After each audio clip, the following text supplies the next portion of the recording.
Alright, welcome back. Mag-update na lang po muna ulit tayo ng isang bagong OLA na i-review natin dito sa video ito. Pero bagong lahat, maglalambing po muna ako sa inyo na paki-follow po at paki-subscribe po ang aking channel, Johnny Depp. Paki-subscribe po, like at share. Malaking tulong po yan sa aking channel. At paki-hit nyo po yung notification bell para updated po kayo sa mga aking honest OLA reviews. At disclaimer, hindi po ako OLA promoter, hindi po ako OLA agent, hindi po ito sponsor ng mga OLA, hindi po ako nanghihikayat, okay, na kayo ay manghutang dito sa mga OLA na ito. Bagkus, ako po ay sumusubok na applyan ng mga ito para mas magkaroon ako ng real shared experience na pwede kong ibigay o ibahagi sa inyo at kung ano ba yung kanilang proseso ng kanilang pagpapautang at kung ano ba yung proseso ng kanilang paniningil para mas maintindihan nyo kung ano ba yung naranasan ko dito sa mga ulang na sinusubukan ko. Okay, maliwanag po. So, sinubukan po natin si Cash muna. Bago lang siya talaga currently lang siya. Pero, medyo nahiwagaan ako dito kay Cash muna no? Kasi sinilip ko siya, si Cash muna, kung anong lending company siya, siya raw po ay sa Lenmo. Pero nang hinanap ko naman po siya sa SEC, yung Lenmo, wala naman po akong makitang Lenmo. Ayan, kung papansin nyo, DipGen, then LF, wala po siyang Lenmo, di ba? Pero nung pumasok tayo doon sa mismong apps, bigla na lang may lumitaw na under daw po siya or affiliate ng Mali Lending Corporation, which is si Mabilis Cash. Pero pag tinignan mo sa SEC, wala po siyang sister company. Okay? Maliwanag? So, ewan ko dito kay Cash muna, baka mamaya affiliate siya or something like na. I'm not quite sure about that. Pero, yun po yung pagkakaanuhan niya. And then, pasukin natin. Then, ito nga, apply for a maximum loan amount of 10,000, 180 days, 0.08% daw ang interest rate lang niya at 180 days daw sabi umay na sa ganun. Tapos personal information, work information, lagi ko nilalagay is unemployed. Okay, mas ginugusto kong gawin ito kaysa ilagay ko yung company pinapasukan ko talaga. Yan, lagi ko nilalagay, susubukan ko kasi kung nagpapautang sila kahit wala kang trabaho. Then the emergency contact is tatlo lamang pong kailangan nila. Then yung mga ID information, yung UMID, National, SSS, TIN, Passport, driver's license, postal, voter's ID, at saka health card. Then, balik na naman yan, kapag nakapag-apply na, kaya bumabalik sa simula, magiging maximum loan amount daw is 20,000. So, sinubukan ko siya, no? May lumabas na dalawang lending dito, si Cash muna, at saka tong si Loan is, na mayroon daw na tig 40,000 na maximum loan amount. Well, huwag kayo basta-basta maniniwala agad-agad.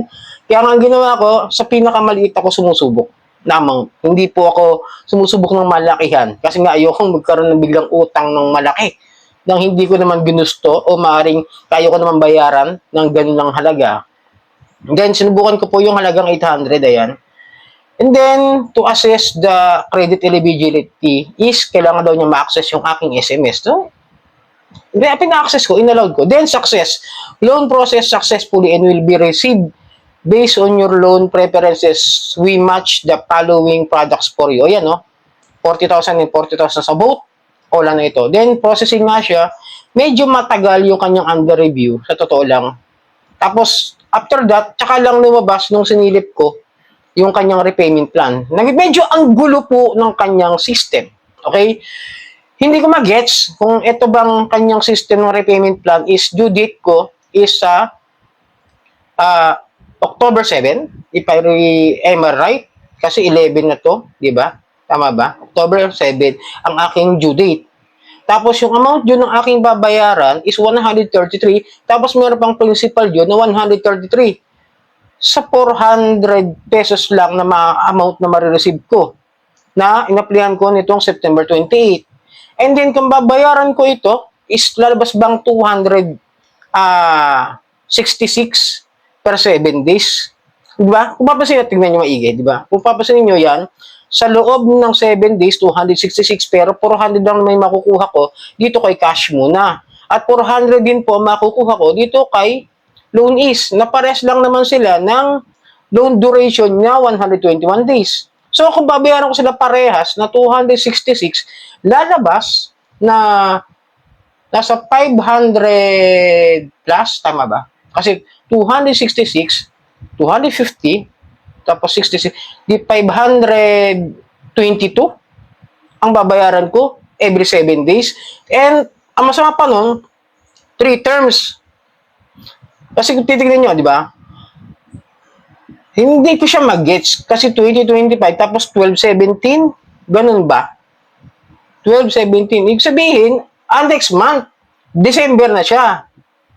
Ulit, babayaran, ba medyo mahaba yung loan duration niya. 11-7, babayaran ko siya, tapos 12-17, di ba? Medyo mahaba nga. 3 months, galing, okay na rin.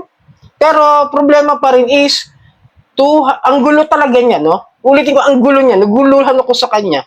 Kung 522, 1, 2, 3, hindi ko siya magets dahil baka mamaya, ito yung kinakabahan ako yung mga ganitong klaseng magugulo ang sistema. No? Kasi 2020, 12, 17. Tapos ang huling babayaran ko is 2026 ng January 26 din. Di ba? 121 days. Sabihin, 3, 6, 9. 3 months. Di ba pa? Yun lang nga, medyo naguluhan lang ako sa kanya talaga, sa totoo. Pero, as if naman na mangyayari ito, lalo na kung hindi ako sure dahil wala siya sa list ng recorded online lending platform, yung cash muna. Ulitin ko ha, medyo maging maingat kayo sa mga getong OLA na hindi ko sure if this is legit na under ni Mali Lending, pero wala naman siya sa list. Maging aware po kayo sa pangungutang dito. Ako talaga, susubukan ko lang maliit na halaga para malaman natin kung legit ba talaga ito o hindi. Pero ang nangyari, na-reject po ako. Okay? Kaya maging maingat po kayo sa pag-ano nito. Kasi medyo confusing po sa akin yung kanyang repayment details na gano'n. Dahil baka mamaya pang bulag lang yung mga ganong monthly, yung bayaran. Pero after that, baka magulan na lang tayo, may nagme-message sa atin, may nangungulit sa atin, na maniningil, sasabihin, ganito, ganon, biglang magbabago yung kanilang date. Naranasan ko na kasi yung gano'n, sabihin 7 days, pero 5 days pa lang, hinaharas na ako, di ba?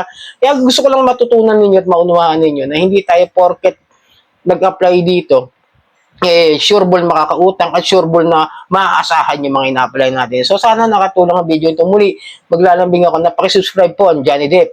At like, share at hit niyo po yung notification bell para sa mga honest OLA reviews dito sa aking channel. Maraming po salamat sa ulitin.